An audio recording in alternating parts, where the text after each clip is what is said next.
Hello everyone, my name is Nathan Bach, my pronouns are he and his, and today I'm going to be giving an in-depth physiological overview of diabetes. So let me just share my screen.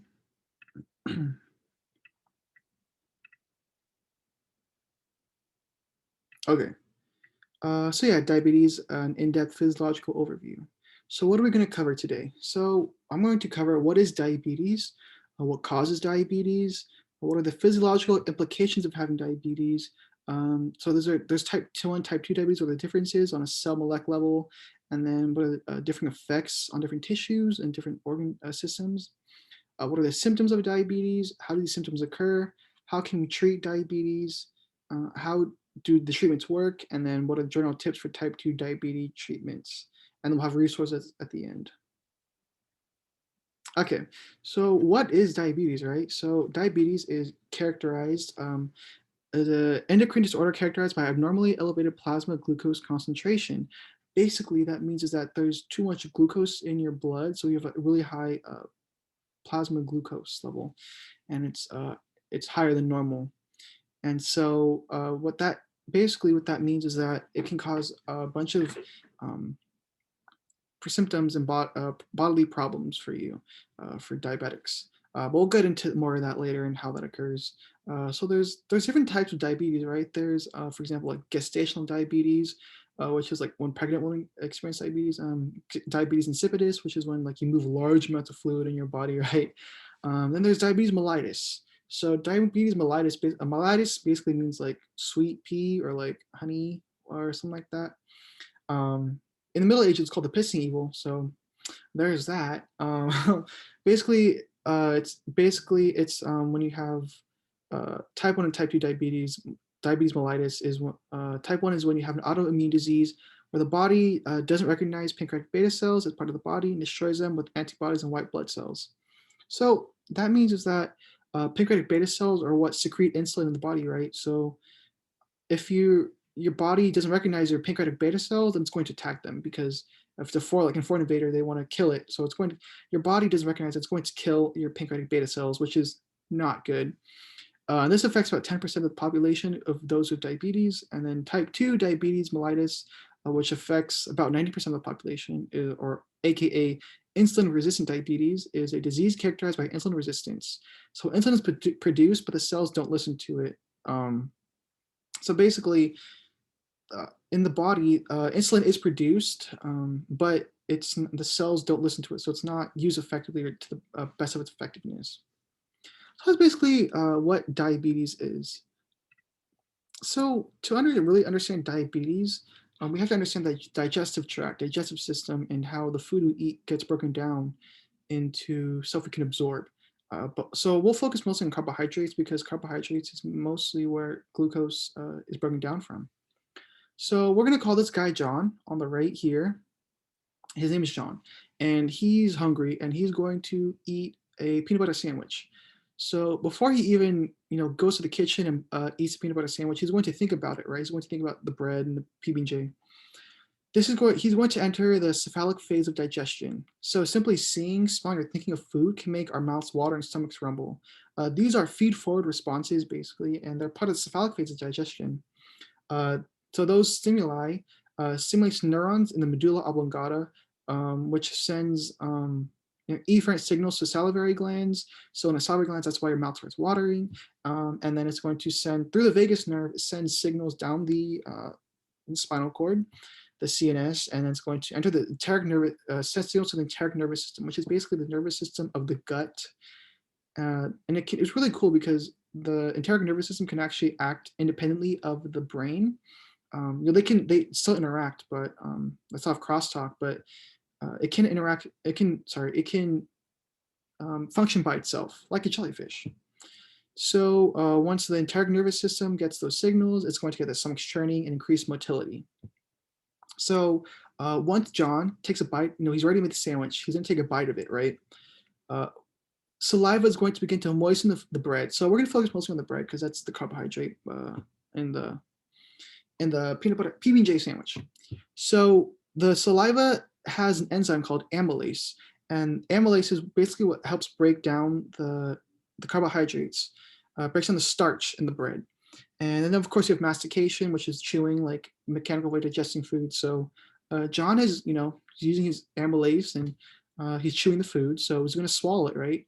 It's going to go from the mouth here to his esophagus. And, the reflex for swallowing is actually really intricate and complicated, but really cool. But we're not going to get into it too detailed because it's not very important in the context of diabetes. But you can still swallow things upside down. So there you go. So when you swallow food, it enters the stomach. And the stomach has basically three functions. It's for storage of food, it's for digesting food, and then providing defense for pathogens and other bad things like bacteria using mucus. So once it's in the stomach, the food is mechanically and chemically broken down into chyme. And the chyme will travel through the stomach body here and then travel to the pyloric sphincter here. And then once it gets past the pyloric sphincter, it's going to enter the small intestine, the duodenum, the small intestine. And the small intestines are the hotspot for nutrient absorption, glucose absorption, and the small intestine is really what is important in this process for specifically diabetes context. Okay, so once you get here, you get the small intestine. The intestinal epithelium, or the surface of the inside of the small intestine, is where the chyme is, right? And then on the surface is where there's lots of villi.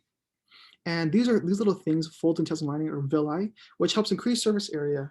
These little villi, they always kind of reminded me of if you've seen that SpongeBob episode where Squidward gets kidnapped, and then there's like those little gray dudes who listen to him play clarinet. Those would look like that to me. But anyways. The villi are covered in things called enterocytes, and the enterocytes have microvilli on top. So the microvilli helps increase surface area. So the villi already increase surface area, then they have other microvilli which increase the surface area. So lots and lots of surface area, basically. So the more surface area is more room for absorption of nutrients, which is good because we need that with nutrients in our bodies. So basically, what the enterocytes do is they secrete brush border enzymes. So the next slide is going to show, yeah. So in the stomach, right, the chyme, the enterocytes will secrete brush border enzymes, which further break down the disaccharides into monosaccharides. So the pancreas is going to secrete amylase, which further breaks down these the polysaccharides, right, to disaccharides. And then for the disaccharides, maltose, sucrose, and lactose. And then there's brush border enzymes, which are the maltase, sucrase, and lactase. That's what's secreted by the enterocytes, right? And it breaks it down to glucose for maltose, and sucrose, and 1-glucose from fructose, and then lactose, 1-glucose galactose. But in all of these, glucose is produced, right? And that's the important thing because we're going to focus on glucose. So yeah.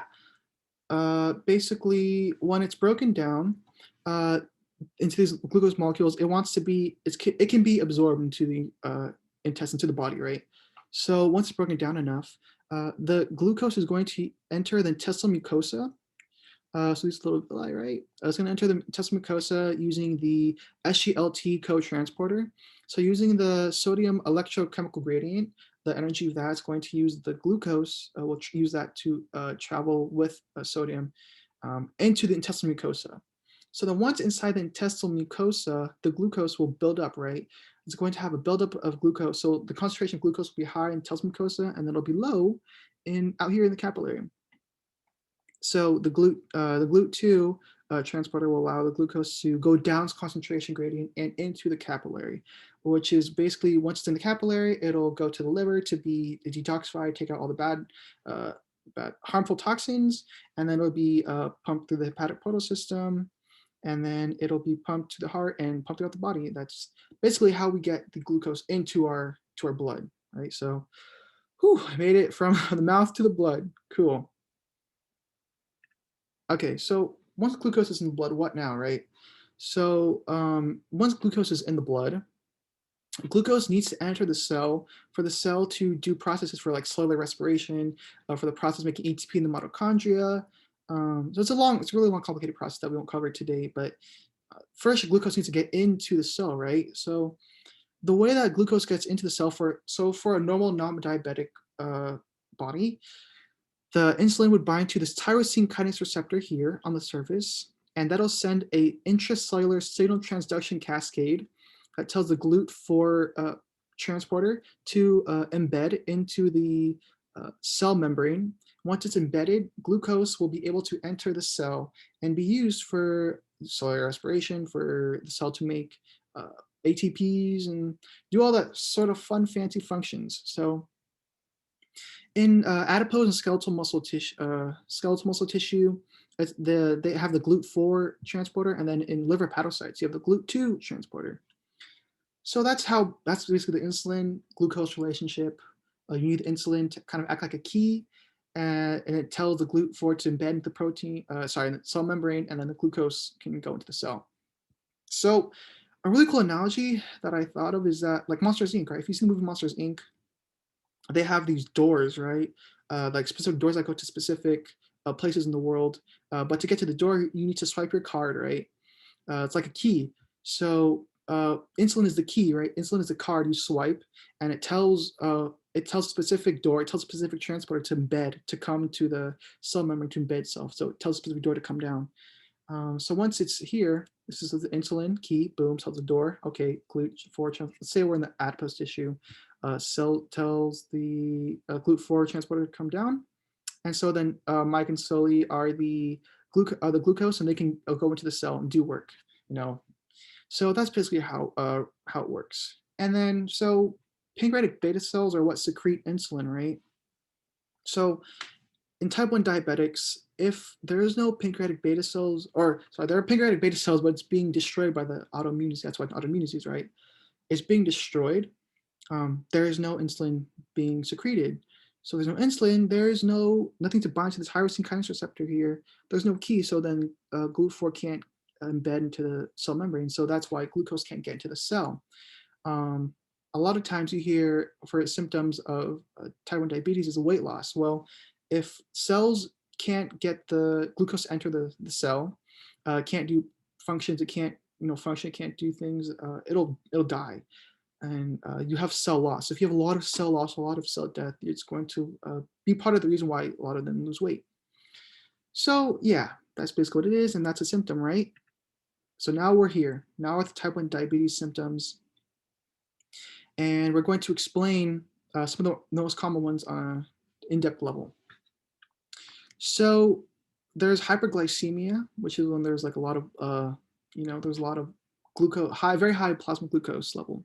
There's glucosuria, which is like sweet pea, where you have, glucose in the urine, right? That should never happen because all glucose should be reabsorbed to the body. We'll get to that later.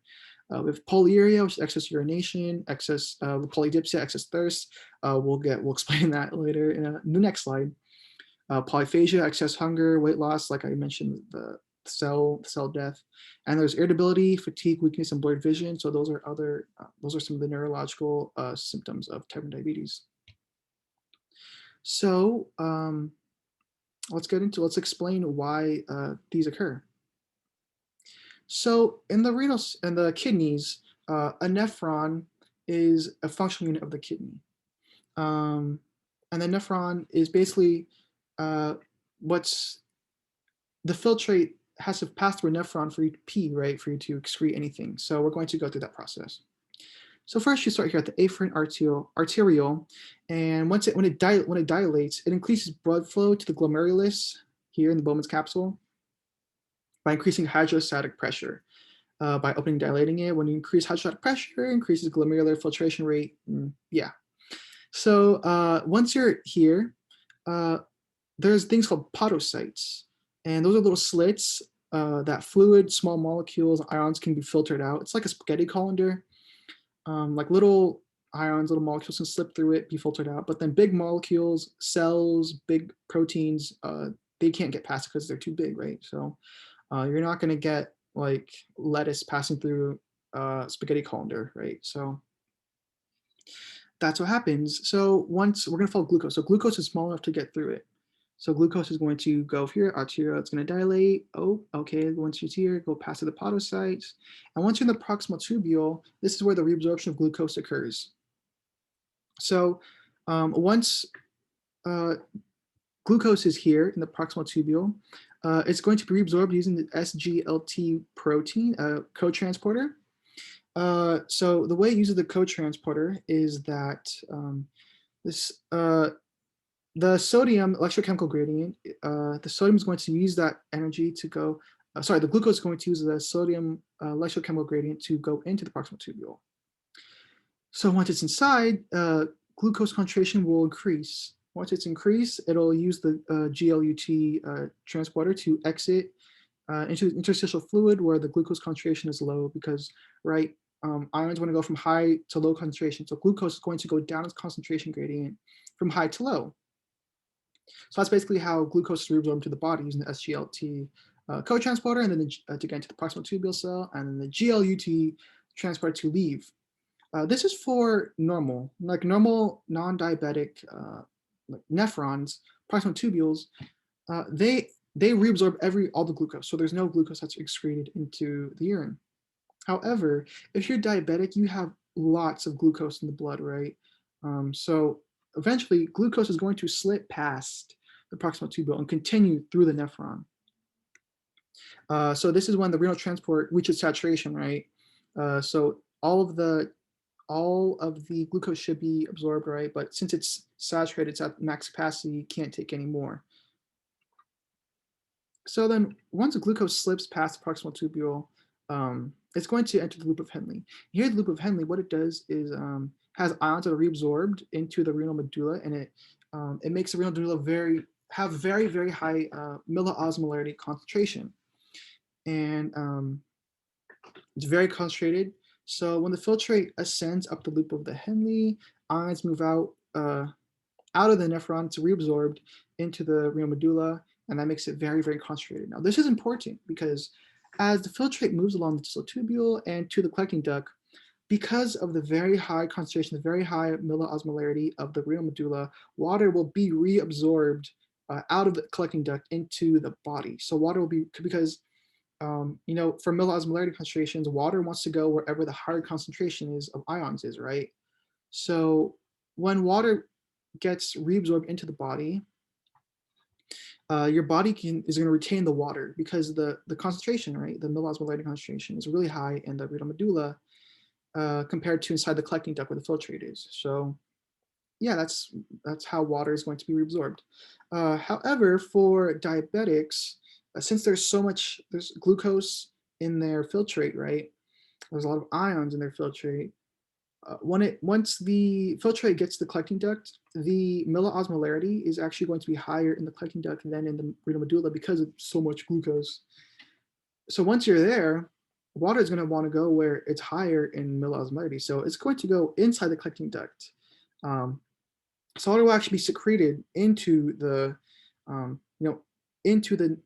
collecting duct, instead of going reabsorbed into the medulla. So this is what causes the excess urination, because since your body's not reabsorbing water, it has to get rid of it. It has to go somewhere else, right? It's going to be excreted. That causes, the excess urination. Since your body's not reabsorbing the water, your body is going to feel dehydrated and tell yourself, oh, I'm really thirsty. I want to drink more water. So that's going to cause, you to feel thirsty. That explains the polyuria. That's going to explain the polydipsia, the excess thirst, the glycosuria, like we explained earlier, because insulin there's not enough insulin to let the glucose go into the cell. So that's basically how it works.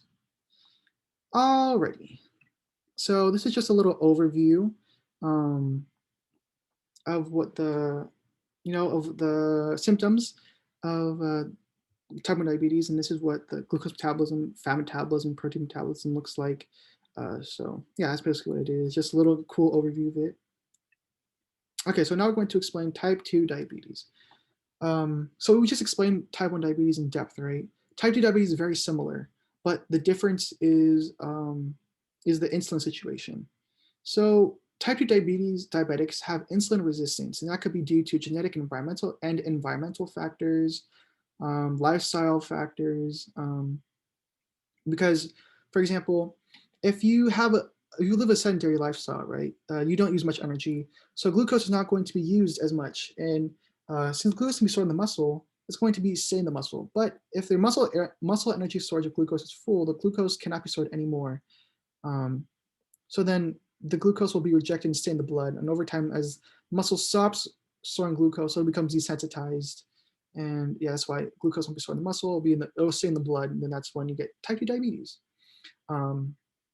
Yeah, so then for insulin resistance, that could be explained like through genetic and environmental factors. So for example, genetic factors, maybe there's a problem with the receptor tyrosine kinases that the insulin binds to, or there might be some like tissue-specific transcription factors that are not expressing the right proteins, or so there's something wrong with the genetic side. So the environmental factors as well, like we said, like if you eat lots of like very sugary foods, that are not very nutritious for you, you could, it's not going to help your type 2 diabetes. So basically the difference in type 1, type 2 diabetes, there's a little chart here, but basically it's insulin resistant / deficient for type 2 diabetes versus a shortage of pancreatic beta cells for type 1 diabetes. So that's basically the main difference. Insulin deficiency for type 2 diabetes is it's not the same as type 1 diabetes because it's not mediated by the immune system attacking pancreatic beta cells. But it could be caused by, maybe beta cell exhaustion from hypersecretion of insulin, genetic factors. So yeah. Okay, so now we're gonna go over treatment options for diabetes. So basically, there's preventative treatments for type 2 diabetes, like lifestyle, diet, familial practices. Like we said, if you eat, foods that are really high in carbohydrates all the time, that's all you eat, and you have a very sedentary lifestyle, the glucose is going to be stored up in your body, and it'll eventually be stored up in the blood, which causes, the polyuria, polydipsia. So there's other things like insulin injections. So this little doohickey on the right is a glucometer. A glucometer is basically measures the plasma glucose levels. So it's like diabetics. What they do is they'll poke their finger and get blood, and then they'll use that to like measure it. And once they measure the glucose plasma glucose levels in their blood, they can inject a right amount of insulin that they need. Right, that's insulin injections. Okay, so there's pumps, right? So on this bottom picture, we see on the left here is a continuous glucose monitor, which measures glucose levels like every 5 minutes or so, and it sends readings to the insulin pump here. This insulin pump, what it does is it mimics the pancreas, and by delivering small doses of short-acting insulin at a basal rate. So these rates are usually set by the doctors because everybody's different. Everyone's body reacts differently, so there's going to be different rates for different people. So in this insulin pump, there's insulin stored here. It's going to pump through here, and then it's going to pump into the body there. So that's how, because the body doesn't, secrete insulin, pancreatic beta cells are being attacked. You have to put in insulin from the outside. Okay, so then for type 2 diabetes, exercise is really helpful because one way to lower your blood plasma glucose levels is through exercise. Because through exercise, it has an insulin-independent GLUT4 translocation to the cell membrane. So when you exercise and you work out, right? Normally insulin is the key to allow GLUT4 to allow the GLUT4 the transporter to embed in the cell membrane in the like skeletal and fat adipose tissues. But when you exercise, you don't need insulin. Really cool, right? So that's one way to get around it.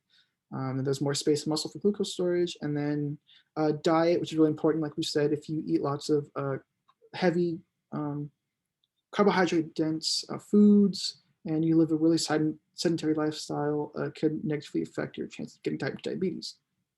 There's also some drugs. So unfortunately, there's no insulin pill because stomach acids would destroy the insulin before it can enter the bloodstream, but there are some things to help treat the symptoms. So like metformin, which reduces hepatic glucose output. So carbohydrate producing glucose is reduced, right? There's renal SGLT inhibitors. So we know that SGLT is the co-transport protein, proximal tubule.